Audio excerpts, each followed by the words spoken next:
Hello and welcome to Raise the Stakes. Today's episode is all about questions. The topic of questions is going to help you understand really all the other videos that follow this one. Questions are really the cornerstone of any good sales practice. One of the very first practices is actually opening up those questions. Make sure that they can't be answered by just a simple yes or no answer or a one-word answer. When I was in middle school, I was made to learn this little song. It was called the Helping Verbs Song. It's a little song that helps you remember all the verbs that if you put them at the beginning of a sentence will actually create a little question for you. And it goes a little something like this. Am, is, are, was, were, be, being, been, have, has, had, do, does, did, may, might, must, can, could, shall, should, will, and would.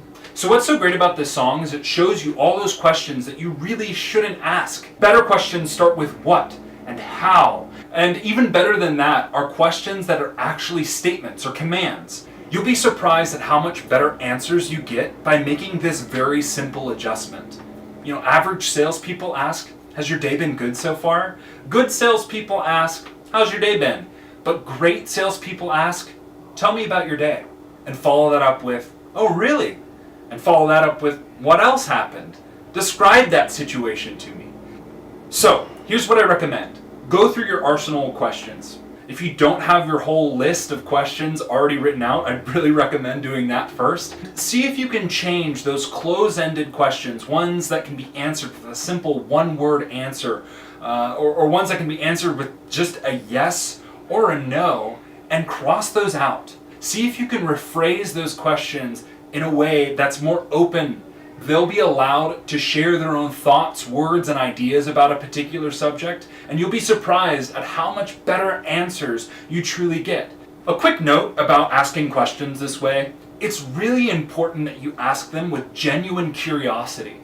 You have to ask it in a way that's a little bit more excited to hear the answer. Something like, tell me about your day. This way we don't seem like we're commanding or telling them what they need to do. I've got a lot more that I need to cover, but I think it's really important to start with the basics. I see a lot of veteran salespeople who consistently throw these basic skills by the wayside for simple gimmicks. If you can get your customer talking longer, there's less work that you have to do. And you'll really gain some insights about how they truly think and feel and work. If you're going to create sticky customers, I truly believe that it's important to start right here.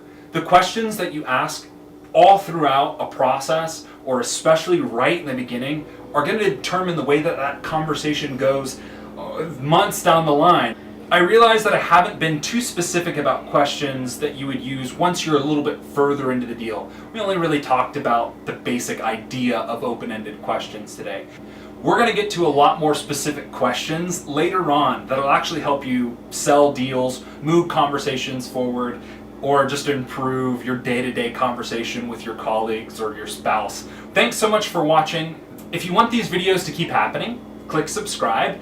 If you want to be alerted every single time that a new video comes out, either via email or from your YouTube dashboard, you gotta click that little bell as well. Also, I want to ask you guys a question. What should I focus on first?